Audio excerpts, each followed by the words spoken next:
There was only one other time an 8 seed went to the NBA Finals. It was the 1998-1999 Knicks team. But this year, 2023, was the first year a 7th and 8th seed made the NBA Conference Finals. If both 7th and 8th seeds made the NBA Finals, it would have been a rematch of the 2020 NBA Finals in the bubble, but also the first time in NBA history such a low-seeded finals matchup would have ever happened. We already saw a rematch of the 2020 NBA Conference Finals this year, but this time with live fans in attendance, and LeBron has gotten older while other stars have improved even more. Jokic has since won 2 MVPs and entered his prime. Davis has also been injured a lot more since then. Tatum has become an MVP candidate. Let's go through history and see how far 7 seeds made it in the past. 4 of the 5 7 seeds to upset a 2nd seed in the first round went on to lose the very next series. The 1989 Warriors, 1991 Warriors, 1998 Knicks, and 2010 Spurs all advanced to round 2 only to see their seasons end there. Worse off, those teams did not do well at all in the second round. The Spurs were swept by the Phoenix Suns, while the other 3 teams all lost their series in 5 games. But the 1987 Seattle Supersonics have the honor of being the 7th seed to advance the farthest, making it to the Western Conference Finals that season. But there, they were swept by Magic Johnson and the Lakers in 4 games. The 2023 Lakers are tied for the farthest a 7th seed has gone, as they were also swept to the Nuggets in this year's Western Conference Finals. Let's go through history and see how far has 8 seeds made it in the past. Including this year's Heat team, there has only been 6 times in NBA history where an 8 seed even upset their first round matchups. In the 1994 playoffs, the 8 seeded Denver Nuggets won their first round matchup against the 1st seeded Seattle Supersonics in Game 5. At the time, first round series were a best of 5, so this was the equivalent of today's Game 7s. The Nuggets barely made the second round that year, but still, they went to a Game 7 against the 5th seeded Utah Jazz and lost. In the 2007 playoffs, we saw the 8th seeded We Believe Warriors beat the 1st seed Mavericks in 6 games and then lose in the next round in 5 games to the 4th seeded Utah Jazz. In the 2011 playoffs, the 8th seed Memphis Grizzlies beat the 1st seed Spurs in 6 games, but lost in the second round in 7 games to the 4th seed OKC Thunder. In the 2012 playoffs, the 8th seed Philadelphia 76ers beat the 1st seed Bulls in 6 games, but also lost in the second round in 7 games to the 5th seeded Celtics. 8th seed upsets have fared better over the rest of the playoffs in comparison to the 7 seeds that made it far. 3 of these 8 seeds lost in the final game of their second round matchups and Game 7s for 1994, 2011, and 2012. 1 loss in the second round in 5 games, while the other 2 went to the NBA Finals, including this year's Miami Heat.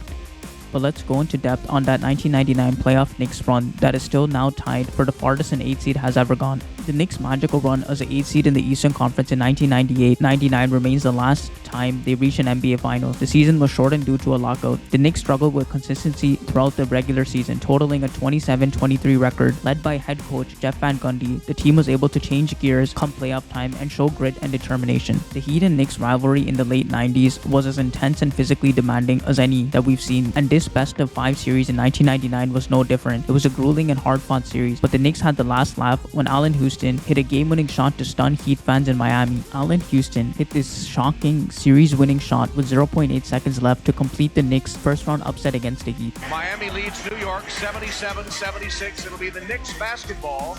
Knicks have the ball, final possession, down 1. Everything that goes into that whole series came down to that moment.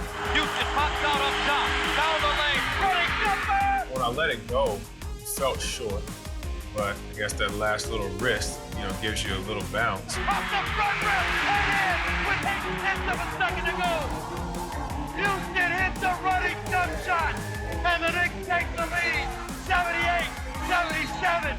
That shot catapulted us to great playoff run. This one shot helped ignite a passionate team and fan base to believe they have what it takes to beat anyone that run. It created a snowball effect that propelled them to sweep the Hawks in the second round of the 1999 Eastern Conference Playoffs. While the second round ended in a sweep and may seem easy in hindsight, it was no easy feat, as the Hawks were led by defensive anchor Dikembe Mutombo and Steve Smith. The Knicks team won all 4 games of the series by at least 7 points, while holding the Hawks to 78 points or less in games 2 to 4. The Hawks may have been the higher seed, but the Knicks showed they were the better team. Next was the Eastern Conference Finals, where it was a rematch with the Pacers, who had eliminated them from the NBA playoffs the year prior in the 1998 playoffs. The number 2 seed Pacers had several talented players such as Mark Jackson, Jalen Rose, and Hall of Famer Reggie Miller. The Knicks didn't need more motivation or momentum as the 8 seed, but anyways were hungry for revenge against the team that ended their run last year. In a highly contested series, the 2 teams ended in 6 games. Games 1 to 3 had a combined difference of 6 points, with no team winning a game by more than 3 points. But the series series tied 2-2. Latrell Sprewell and Allen Houston shouldered the scoring load to help Knicks win the next 2 games and the series. As a result, the 1998-99 Knicks became the first and at the time the only 8 seed to reach the NBA Finals. Unfortunately, this is where their legendary Cinderella run came to an end for the Knicks. They had to face David Robinson, Tim Duncan, and the Spurs in the NBA Finals. The Spurs were the best team in the NBA in 1998-99, amassing a 37-13 record during the regular season. Tim Duncan proved too much for the Knicks to handle in his hunt for his first NBA title. In 5 games, Duncan averaged 27.4 points, 14.0 rebounds, 1 steal, 2.2 blocks per game, and earned his first Finals MVP. Ironically, Jeff Van Gundy, who coached that 1998 8-seeded Knicks team to make the NBA Finals, now commentates this 8-seeded Heat team during their unlikely NBA Finals run.